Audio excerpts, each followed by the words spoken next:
Good evening. Hello, hello. I sat down with SK for an hour and a half to teach her everything that I could about Deadlock. If Deadlock is your first MOBA, I highly encourage you to watch this video because this will give you a better understanding of what I teach people in my coaching sessions. And I've coached a lot of people, and frankly, I repeat the same things very, very often, and most of this information is in this video. So you can get a lot of the value that I give from coaching just watching this video to the end. So if you're trying to improve at Deadlock, I highly encourage you watch this one. I think that this will be one of my most informative ones, and it can give you a better idea of how these concepts can apply to, you know, truly an average player playing in emissary rank as SK is at the moment. What's up, SK chat? I'm Deathy. I'm a, Deadlock content creator, educational. I've been playing Deadlock for like 16 months, 3,000 hours, way too much basically. Oh, I don't know how to introduce myself. I'm SK. Hi. I like to get high ranks in video games. I got Immortal 3 in Valorant. I was top 500 on every role in Overwatch. I was top 500 on every role in Marvel Rivals. I got to the highest rank in Street Fighter. I'm playing Deadlock now, and I'm addicted. This game's awesome. And I like to play 12 hours a day, and I'm obsessed with movement. I think those are my two things. Yeah, I mean, movement in this game is really good. All right, so It's so sick. we can basically, there's a couple things, like obviously we spoke on Discord, I checked your stat locker, etc.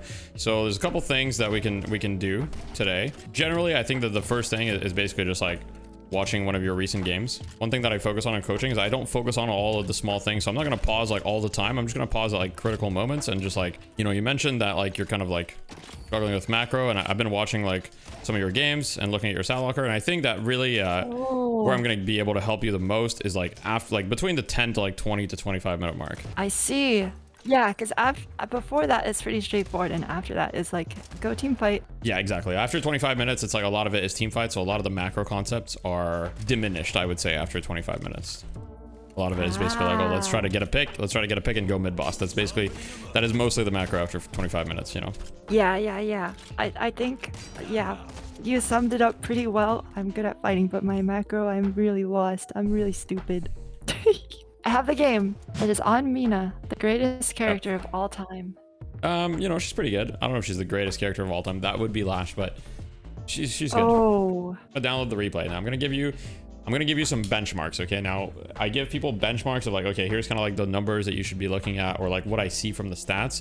Now I want you to understand, of course, and anybody in chat as well, stats don't tell the whole story. They never do, but sometimes they can kind of like, lead you towards something. So yeah, in the graphs, I get what you mean. I always look at souls by source, and I always check like, okay, at 10 minutes, 20 minutes, kind of like what's your distribution of like, okay, where your souls are coming from, just to kind of get an idea of like, okay, are you lacking, and like, are you jungling too much? Are you not killing enough? Are you not getting troopers enough? Your distribution itself looks, I would say, pretty normal for Mina. However, if I look at damage breakdown here, I look damage breakdown 20 minutes, and basically what I want to see here is two things. I want to see player damage, and I want to see trooper damage, right? And so what I see is I look at the difference between your player damage from 10 to 20 minutes, just to get an idea of basically how much pressure did you put on the enemies in the between 10 to 20 minutes, right? You did 5k damage between 10 and 20 minutes, and in the first 10 minutes you did 4k. So generally you should be doing more damage between 10 and 20 minutes because you have more items, right? So you did like a similar amount of damage than in the first 10 minutes. What that tells me is that you didn't take a lot of engagements, and your trooper damage is low. It's at 15k.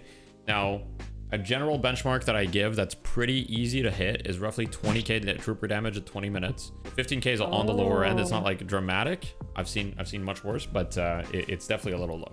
So I farmed too much this game. Probably farmed too much, and you were too passive in general. And if we look at the souls collected, let's see kind of where you were sitting. So you were kind of like towards the upper, I guess like the upper end of the souls, right? So it wasn't justified to be passive. Because you're one of the richer people in the lobby, right? We will still watch the lane. Why don't you tell me a little bit about your understanding of the laning stage, like what you prioritize? Oh, get all the souls, and whenever I have my cooldowns, I like to go in and force a love bite on them and then leave. But sometimes they have characters that I feel like I can't get close enough, and if I do trade out a love bite and like a 1, they do way more damage to me than I do to them, so I end up playing really passive. So in this lane, your matchup is Vindicta Lash, right? And you're Mina. Yes. Now, when you're in this matchup, is there anything that you're thinking about, like in terms of your damage, your abilities, their abilities? Oh, I'm scared of Stake and Lash. I don't know which button it is. The slam. Why do you say you're scared of slam? Because it does like half my HP. It hurts so Okay. bad. Ouch. I mean, that's true, but also you have like you have your 2, right? So most of the time you should be able to dodge it as this hero. Oh. Stake can be scary for sure, so that's probably like one of the scarier things that they have if they stake you, because you'll be caught.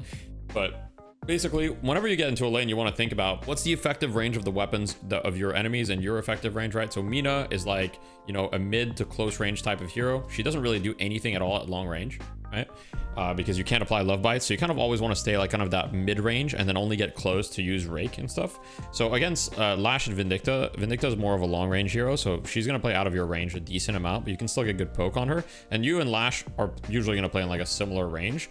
So I would say that this is like a decent matchup. And I always think about, okay, who has the stronger like early levels? If we check your DPS, your DPS is 28, which is really low, but you have love bites, which essentially doubles your DPS. So with love bites, if you manage to take trades against Lash, you will outtrade him most of the time early on.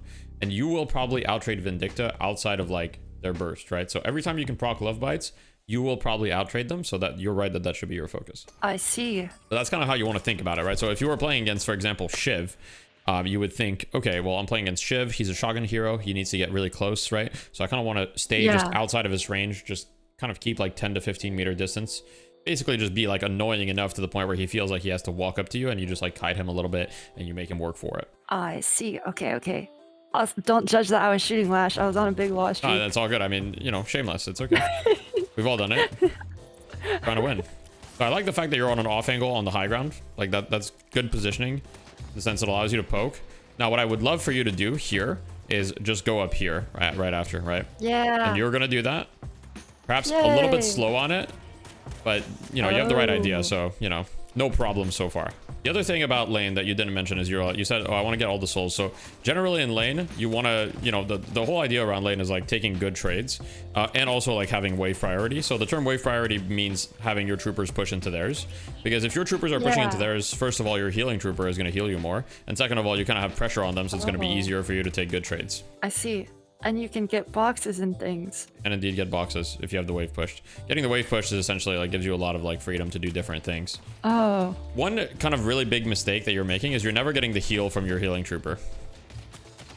Oh, that's true. But right now you're like super low, and I'm pretty sure that if you got the heal from your healing trooper every wave, you'd probably be like 200 HP right now. Instead of like 90, which would make a huge difference, because healing trooper heals you 40 every time it heals you. It's a 6-second cooldown. Also, like, getting headshot booster here didn't really help you. Now, headshot booster is not a bad item, but for example, if you had extra spirit instead of headshot booster, you would have healed a lot more from this camp. So it does kind of feel bad when you're not dominating the lane to start headshot booster, because then you, like, extra spirit makes you heal a lot more from the minions that you're killing. Wait, it does? Why? Because rake heal per kill has a 1.5 scaling. Oh, I didn't know that. That's okay. So here you're running boxes. It's okay. It's a little passive. I would not really be running boxes here because, okay, so you are down souls. They killed you. They killed Mo, but you have an advantage. What's the advantage you have? I have more HP because I just came back. You have health advantage. Health advantage should not be forgotten about. It's very important. So in this situation, Vindicta's 400 HP, Lash is 500 HP. Let's say you deal 200 damage to them. They deal 200 damage to you. That takes you from 680 to 480, but that takes Vindicta from 400 to 200 HP. And if she has 200 HP, she's like one rake away from dying at any time. So running boxes there is like you're kind of giving up your opportunity to get back into the lane. And these players at this rank are not very disciplined, so they're going to give you a lot of these opportunities to get back into the lane. I see. Always try to think like, what advantage do I have, right? Do I have did I just hit an item timing? Do I have more health than them? Do I have cooldowns that they don't have cooldowns? Sometimes you don't have an advantage, but in this situation you did. I see. And then I could go get the boxes later, or it's okay to leave them. Well, the boxes are not a priority. So you shouldn't think of boxes as a priority. You should think of boxes as like something to do when there's nothing better to do. Okay, great kill. That's what I mean though. Like you see how that Vindicta was just like up with like no HP, like not disciplined at all. Like people are going to give you these opportunities like very often. One thing we didn't get to talk about very much is like the idea of like power spikes in the laning stage. Like for example, Mina gets like really strong when she gets like 2 points in love bites, because it like basically doubles your love bite damage almost. Every hero has like their different power spikes, right? So for example, Lash, if I'm playing against this Lash, I know that he's like free because he is not building to his power spike. So Lash is a power spike, which is 2 points in Flog and then Quicksilver, Reload, Mystic Burst, and he's not playing to that power spike. So I would know, okay, my power spike is stronger than his, and Vindicta doesn't really have a power spike before her ult. And so like there's kind of like this timing in this lane that you had at like 2.6k souls if you weren't behind, but you were behind, so you didn't really have that timing. Okay, knowing that for every character sounds hard. It is. You get used to it. It's really not that complicated, because when you realize basically every hero in the game is built the same exact way. Like every hero has a power spike when they put 2 points in an ability for the most part. Okay, so here you see Lash, for example, right? Now, what you want to do against Lash in these trades, don't be afraid to like use your 2 to make sure you don't get hit by the slam, right? So even if you use it preemptively, even if he doesn't end up getting slammed, you don't necessarily want to rely on your reaction time to dodge the slam. You want to make it so you can't get hit by slam. So you can dodge it too. Like if he's doing it from really high, you can dodge it. But in this situation, I would not be afraid to just go into the air, use my first TP, right? Just stay in the air, trade with Lash while I'm in the air, knowing he can't slam me, and then use my second TP to just either go forward or backwards, depending on how much damage I dealt to him. Okay, I preserved my 2 too much. Most likely. Because like the thing is, it's not that long of a cooldown. It's 27 seconds. Here at this point, you can no longer play because Vindicta can just one-shot you. Oh wait, your Moan Curl's a king though. He is, but I think something tragic happens. Oh. Holy shit, I'm surprised. Wait, how did that not kill you? Oh, she has 0 spirit. Realistically, the moment that you were that low, you should have gone back to base. Oh, is that better than dying? Yes, it's better than dying in this situation, because first of all, you had speed zip. You had the speed boost, and second of all, your death was basically like inevitable, because Vindicta, like if you're like 200-300 HP as Mina and Vindicta's on the other team, like you're done. Here we've got an important moment. I'm gonna rewind a little bit. So here you're speeding, okay? Vindicta is like basically one shot, and Lash, you can also do a lot of damage to them. So here, like you just let go of the zipline normally, and you didn't run at them, but I would have been like full blast on top of them, because you have, once again, you just came back, you have HP and cooldown advantage to an extent, right? I see. Hey, good dodge. Like obviously you don't have your 2 for like 15 seconds, but if one of them overextends, you might be able to just kill them. Right. Yeah, here you can definitely go in and kill them. Okay, so this was mostly positioning. Like you ulted from way too far, which made it very easy for them to like just get away. Like there, you basically want to run at them because you've got your teammate respawning, right? And this is a concept that happens a lot in Deadlock, is like running at them to kind of like force them in a situation where if they run away from you, you'll kill them. But if they run towards you, your teammate's gonna come help when he respawns, as he's like coming on the zip. Right. Okay, so here something very important just happened, which is Sinners spawned, right? Yeah. Oh, I think you know like Sinners are very important, correct? They're my favorite thing to steal. Well, that's good. So we'll see kind of how you play around that. Here, this is a good gank from your team. You guys should be able to get the mid tower, and then, you know, it's pretty much stealing Sinner's city. There is a drifter nearby, and you hear the heartbeat, but it's okay. You're mostly safe. Like, you're playing Mina, so... Yeah, you don't hear the heartbeat? Okay, to be fair, I play with $3 headphones. Why? They're really comfortable, and I'm cheap. That seems hard to believe.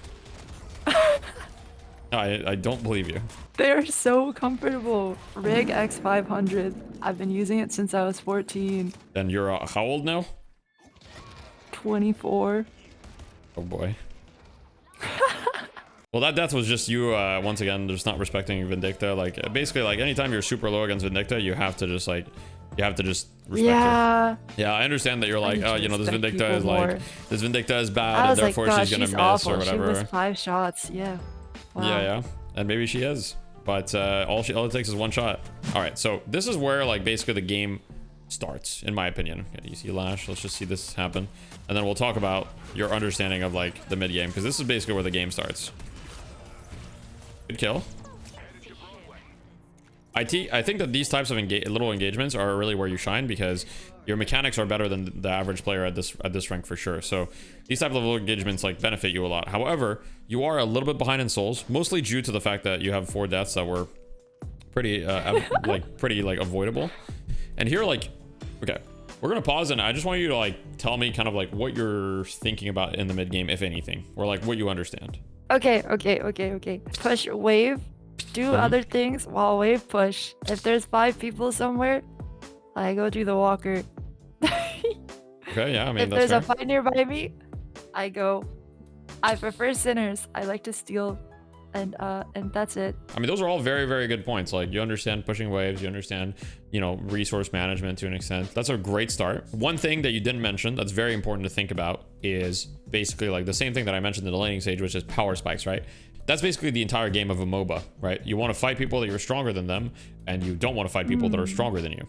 The number one thing that you can do in order to like give you an advantage on average in fights is like playing around your power spikes. Right, this is what I mean by this is like, for example, okay, so on Mina, what are the items that you think make you strong? Spirit burn. Okay, sure. Yeah, so Spirit Burn's one. Let's go for a little bit cheaper, maybe the 3200 items. Any 3200 items you like? Oh, I like stamina mastery, but I don't think stamina mastery, sure. that strong. I mean, it makes you hard to kill. It makes you strong in a way that's like, okay, you know, it makes you strong in a different way, right? So you also want to play to the strengths of your item. So if you buy stamina mastery, it's like, okay, this is a good item to like split push, for example, because it makes you really, really hard to catch. So you can get very aggressive in waves and like people can't really deal with you. And then there's like a lot of people will buy cultist, for example, you know, which gives you good stats and all that stuff. That can be a good spike. Oh, I mean, I see. But basically, you generally want to fight after you buy your items, right? How would you describe the current like game state? Like, what do you think is important right now, like on to look at? I want money. I feel weak. Okay, sure, yeah. Oh man. Oh, this is hard. This is my first MOBA. Yep. I don't know. Right now, I would just want to farm. I guess we have more money than them. Okay, yeah. My MOBA is that's strong. good. Okay, yeah. The Drifter and Infernus, they're broke. Yep, they're broke. Okay, so you got most of it, right? The only thing that I would add is basically the urn is a neutral urn in this situation. Like, you're ahead, but you're not ahead by so much that it's a neutral urn. That it's a, yeah. Well, it's a neutral urn. What I mean is, so do you know how the urn works? Like the comeback mechanic on the urn? Whoops. It's like 10% or something. Yeah, so the first urn is actually 15%. Every urn after that is 10%. So if there's no candles in the urn, it's a neutral urn, right? And so you always want to be thinking like generally, okay, what's important about the game? And here it's like, you guys are ahead. So the easiest way to progress the game in theory is to run the urn, right? Now that doesn't mean you specifically have to run the urn, but that just means like in general, you should have the understanding that, okay, in this game state, that is kind of what we want to do. And in general, we are kind of stronger than them. Now you are right that you kind of are weak, so you need money. So you shouldn't like necessarily look for a ton of fights yet. You need to like scale for sure. And here the focus should be like basically not missing any waves. So here, this is like a small little mistake, which is you're going to this wave when you should have called the mid wave because your page is already here and nobody's catching the mid wave. Oh, so true. It's better for you in terms of money because you wouldn't be splitting it with page. And it's also better for your team in terms of pressure, right? So you always want to look, where are the holes on the map that I can, you know, fix and like push the wave.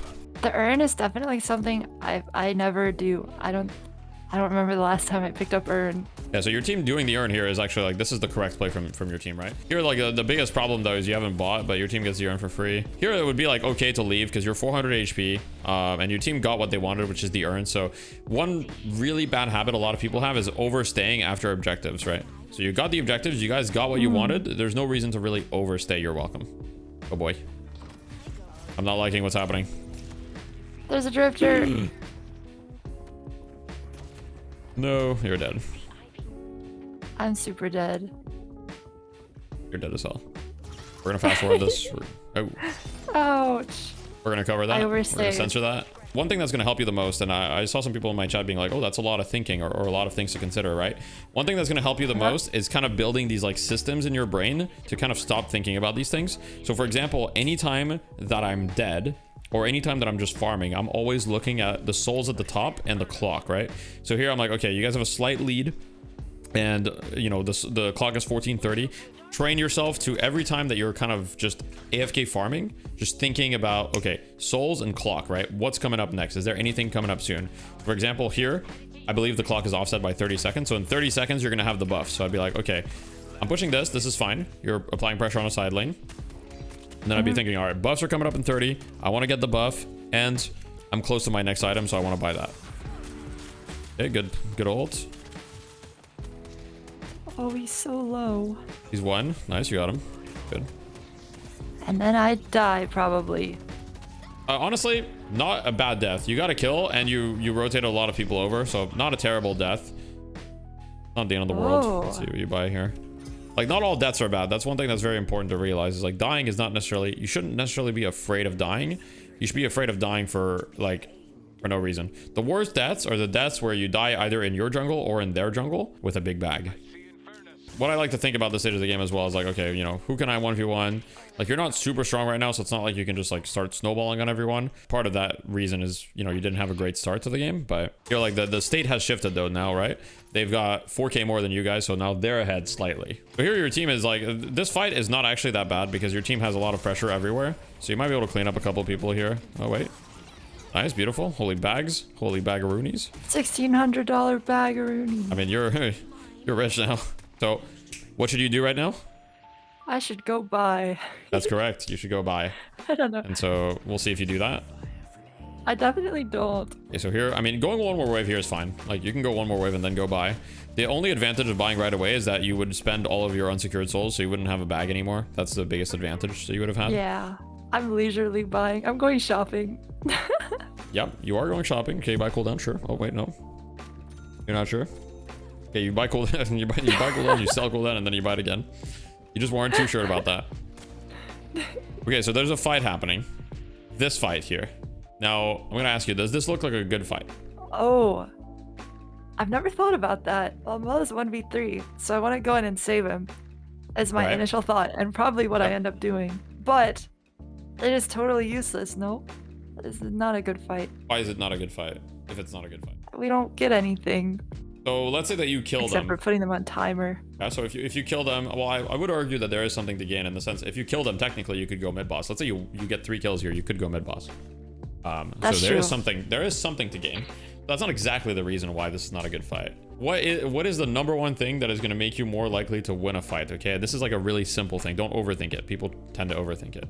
What is like the number one thing you look at this fight? Okay, more money. I would not say that's the number one thing. That's a big factor. But even simpler than that. Even simpler than that. Numbers. Just a numbers game. Numbers, yes, 100%. So here, would you say you guys have numbers advantage?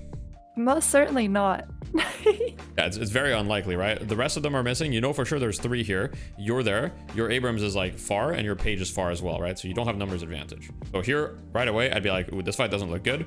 I don't like it. And I would leave. And I would go push mid. Oh, fuck Mo and Krill, huh? Yeah, because, you know, maybe he lives, maybe he doesn't live. I mean, it looks like he's going to live, and you didn't do anything anyway. Oh, nice. But like, yeah, he lives. So one thing that I want you to kind of like notice is every time after you clear a wave, for the past like 5 minutes, I want to say, you basically clear a wave and then you're very inefficient with what you do. Like, what I mean by that is you're basically walking around, hitting a box or two, going to the shop, kind of like leisurely strolling around, you know? And that really is like your number one thing that you got to improve in the mid game, because basically every time you clear a wave, you buy yourself time to do whatever you want on the map, right? So you clear a wave, you have options. After you clear the wave, you can steal their jungle, you can go gank, you can buy, you can do your own jungle, right? And it's very, very important that you make use of that time very efficiently. So I would like for you to like try to create advantageous engagements for your team where you like clear a wave and then you go like, hey, okay, I'm gonna like try to set myself up on this other lane and see, you know, if we can take like a 2v1 here, for example. Oh, okay. Okay, I see. Because I think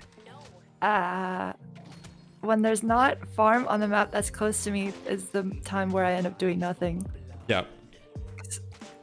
Like when there's farm that's close, I just look at the green things and I walk to them. The way that you want to think about it is you want to try to think about, okay, what does my hero want to do, right? What is my hero good at?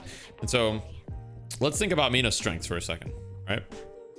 What do you think are Mina's strengths? She can burst people down quickly and farm objectives very fast. And I would say she has at least another strength. Yeah, there you go. She's got very good escape, right? She's very mobile, especially right now. You have superior stamina. You're very, very, very mobile, right? And this makes Mina an exceptionally like good hero at applying pressure on the map overall, because you can push waves fairly riskily without actually taking much risk, right? Because a lot of the time, if you have superior stamina, you can escape from situations all the time. So you want to be like a little bit more aggressive on those like side objectives, especially. The thing about Mina is that she like, if a walker is left alone for even 10 seconds, you're gonna take it, right? Well, Yeah. You don't really want to be playing around mid too much as Mina. You'd much rather set up around the side lanes. Because first of all, you're going to be splitting souls with less people on average. Second of all, you're going to find people more isolated. And third of all, you're going to be able to like melt down objectives whenever they're like left alone, right?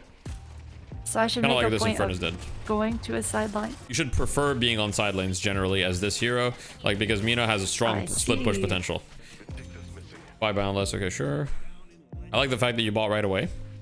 That's one of the very key factors. So here you're quite strong right now, right? It's very important to use your cultist here. I think your cultist has been unused for some time. Oh, I do that a lot. It's because I only want to use it on the tier 3 minions. I mean, that's understandable, but sometimes you, like, for example, here, there's no tier 3 minions anywhere nearby, like, and there won't be, so you just have to use it. I see. Because, like, you know, that's a lot of health you're missing out on. I mean, that's a 250 health. For Mina, that's like 15% more health. Oh, I didn't know it gives you more health. Yep. Here, they have the urn. They're running the urn. Your waves are not good, and your team is mostly dead, so most likely you have to give up this urn. Like, I don't love this fight. You're dead instantly. Makes sense. That was smart of me. But obviously, like, I mean, we can talk about the positioning, but the reality is you just have to learn to like give up the urn in that situation. There's very little chance that that goes well for your team because all the factors for a good fight, like we talked about, numbers advantage is the big thing, right? Do you have numbers advantage? Do you have a soul lead? Do you have ultimate advantage? Like this game, this fight, the one advantage you guys had is you had no to all of those. you had black hole, I guess, but yeah, it's good. I see. Oh my god, I had a heart attack. You like, okay, wait, okay. I mean, here if you die, okay. All right, one sec. I'm We need dead. to go over something. No, we need to go over something, which is how to escape on any hero, including Mina. Because there's no chance you should ever die, ever. You kill this walker. After you kill this walker, so you use your TP once right here to dodge the stomp, right? After that, you should basically, you should have went this way, and then just kind of like done this, right? Oh. So if you do this between the Infernus, so you can always like use your first TP, get the walker, let the time run between your TPs. One thing I noticed is you tend to use both your TPs right away or very quickly. Yeah. I feel like you don't like milk the time between them enough. And then yeah, if you go on the high ground here, then you're pretty much uncatchable because then from Infernus's POV, right, he'd have to do some pretty crazy movement to catch you, where you know he'd have to like he would need to be really good at wall jumps and stuff in order to catch you, which most people at this rank are not. I see. Okay, so here they go mid. You're like, okay, we can't contest mid, so you go to this walker. This is actually a good play. It's true that you can't contest mid. I mean, you are ulting it from a little far. I would say you don't need to ult this walker, but at the same time, it's like a 2-second cooldown, so it might as well. Yeah. Okay, so this is a tough situation to be in. Obviously, statistically, you guys are going to lose this game, but do you have any idea like what you guys should be like trying to do like in order to have a chance of winning this game? We need to have them be stupid and push our base. Yeah, that's kind of true. And then, if we could get an urn, that would be great. But there's no urn right now, and there's no mid boss, so I feel like that's the only way. Yeah, urn is pretty unlikely unless they're like asleep at the wheel, because you know they've got 3 extra lives, so I don't really see any world they're gonna let you get urn. So basically, the best thing that you guys can do is like take a fight with. Ideally, if you could catch someone out, that's perfect, because people tend to get kind of cocky when they have rejuve, so sometimes they like split up, right? It's like your Bebop looking for a hook there, for example, that's a good play. Technically, if you catch someone off, you might be able to kill them twice, and if you kill them twice, even if they have extra lives, you're still starting the fight with a 6v5, so, you know, making your odds a lot better. Okay, so here, Dynamo, you know, he goes for an ult, you go for an ult. That guy disappeared. That must be a bug. Yeah. His health bar just left him. Okay, wait, you wanted to counterspell it? Okay. Interesting choice. Should I have just dodged it? Well, you could have just backed up. That's way cooler, Could have though. just backed up, but I mean, yeah, I mean, the counterspell is aura. He would have been like, what happened? My idea is the item can be OP because it's fun. I agree with that. Okay, great job. Okay, you're kind of styling on them. I'm seeing the vision. Yay! This is the best execution you've done in a fight so far. Okay, wait, you just need to do more of this. Okay, so do you know what you did well there? In, damage, out. In, Yeah, damage, you were in and out. Exactly. We're in and out. And you were like in their face, but like confusing them, you know what I mean? Like you have to abuse like You have to abuse the fact that like Mina is very like fickle, kind of like Pocket, in the sense that she's very hard to catch. And you want them to kind of try using abilities on you. You want to distract them. You want them to use some of their abilities on you without dying, obviously. So it's a very like kind of thin line. But that's what you want. Yeah, exactly. You do. I feel so smart every time I say vision aggro. It sounds like I really know what I'm talking about. Yeah, it's like you read that in like a book or. Where does that term even come from? Surely like that originated somewhere. It comes from the way I play Lucio. Okay. In Overwatch, because I play like a fucking idiot. Everyone looks at me and shoots me, and then I don't die. That's exactly what you want. You want to grab people's attention as Mina to an extent, which is pretty easy because you're playing Mina. People like looking at her, and you just go in. You know, you don't even need to press your buttons. You just go in and it works. You know. Okay, so here, anytime that they drop the base, okay, your best chance to come back into the game in this situation is to chase them. Okay, you need to basically run at them. The reason for that is when they drop the base, generally speaking, a lot of them are going to be low, right? As you can see, like a lot of them are not healthy, and this is very common. Also, when they drop the base, it reduces all of your teammates' respawn timers, right? So you run it down. Want to run it down because you don't want them to be able to use the zip line, because you want your teammates to respawn so you can all run at them with all like, you know, fresh HP bars and all that stuff. So here in this situation, you really need to like the moment they down your patron. In fact, before your patron's even down, you should be like trying to keep them there. Basically, this is your best shot at coming back into the game, because if you get 1 or 2 kills, then respawn timers are really long at this stage of the game. They're like 70 seconds. If you get 1 or 2 kills, you can have map presence for like 70 seconds, and you can, you know, a lot of the times, especially at this rank, you're going to get a stagger, meaning you're going to find another kill, and then all of a sudden mid-boss respawns, and then all of a sudden you get the second mid-boss, and you have 4 rejuves, and then you're back in the game. I see. So that's what you have to try. That's your best chance at this game. So the fact that you guys are basically letting them like stay here, like you should be happy that they're staying at all, to be honest, but you should have run at them like way earlier. I didn't even have the thought that they were gonna leave. I should have thought of that. Okay. They're always, it's like default. It's one of those things you get used to, but it's like that's gonna be the default a lot of the time, unless they've killed multiple people on your team. As soon as they drop the patron, they're gonna leave. Now your dynamo actually was still not gonna be up, so they could have maybe stayed, but they don't have rejuve, so it's like it's very risky for them to stay, right? Because if they wipe and all of a sudden like you're back into the game, because comeback mechanics in this game are very, very strong. Like if they wipe there, you guys come back into the game. And here are like pretty much the best chances to get a pick. So Shiv is actually like might give you guys that pick, but your team is also feeding on the other side. So oh man, yeah, they are. What the hell's going on here? I mean, this Shiv is feeding, but so is your team, so it might not. It's probably not gonna work out. I remember being really frustrated because we never got like a real fight. Everyone just did really stupid stuff, and then we lost. Yeah, I mean, maybe you can clean up, but unlikely. Oh, you're dead. Oh. He did so much damage to me so fast. Yeah, Drifter is pretty good against Mina. Yeah, that's GG. They can just end the game. They don't even need mid-boss here. Okay. It is over. So, now it's time to pull out the whiteboard, my favorite tool. Ooh. This is not meant to be a list of like, okay, here's all the things you should work on.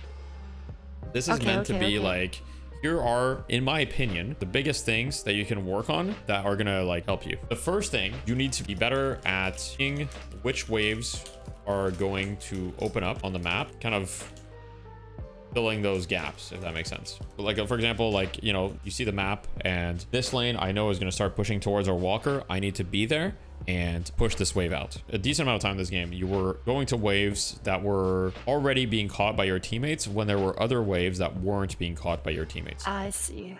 Yes. Like, it happened at least a few times, and I think that that's like something that you want to like try to avoid, because 1, that reduces your pressure on the map significantly, and 2, that also reduces the amount of souls you're getting. The other thing is you need to focus on your power spikes just in general, whether it's in lane or whether it's in the game. Also, how to apply them in good fights, right? How do you actually do that? Basically, this is the 5 flow chart. This is like a very basic level, right? It's not super advanced, but it's just, you want to ask yourself these questions. So like when you saw the Mo, right, for example, do we have numbers advantage in this fight? Are the waves good? Did I just hit a power spike? Are we ahead in souls? Like, try to think of these things, and, you know, just keep it simple, right? Cooldowns, ultimates, items, like all of this stuff matters. But at your level, you want to like really, like, you want to stay like high level. Numbers advantage is the biggest thing, right? If it's a 4v3 and the rest of the answers aren't a disaster, you're gonna be good. So this is kind of like what Yam said in chat with one of my viewers. He said that you can basically like summarize that as like playing with purpose. So what that means is like thinking of what your hero wants to do and playing to those strengths. So for example, let's do Paradox versus Mina, right? What do you think are like the core differences in gameplay between Paradox and Mina? Mina escape easier Okay. and does more objectives. Paradox gets picks. Okay, so how would that change That's the all way I that you're know. playing them?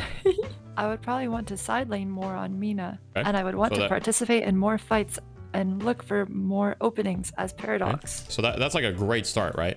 But that's kind of the thought process you need to have on these heroes. And it's like, okay, you know, when can you look for openings as Paradox? Is there like a specific item that makes you like really strong at getting openings, for example? You know, could it be Veil Walker? Could it be this other thing? Now you need to think about these things. And also, if you're playing like a pick hero, like Paradox, for example, you want to create openings, which means you need somebody with you in order to kill those people. So you probably want to start thinking, okay, I want to play around the strong people on my team.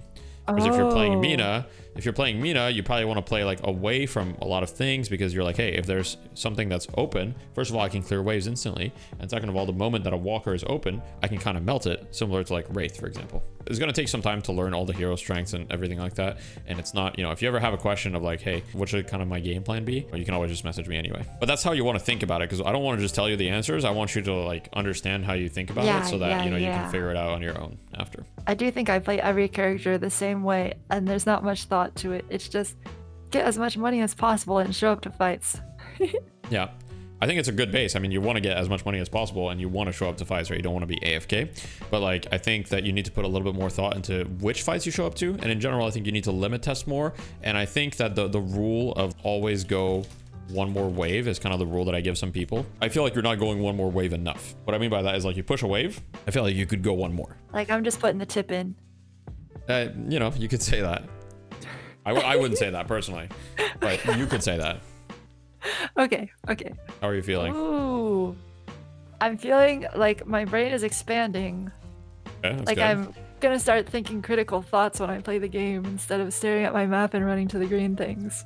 All right, so what I want you to do now is basically just like focus on one thing at a time. I mean, you've improved at a lot of games, so I'm sure you don't need me to tell you this, but like, you know, look at the notes that we had and just be like, okay, you know, just basically like pick your poison and be like, all right, I'm gonna improve at this today.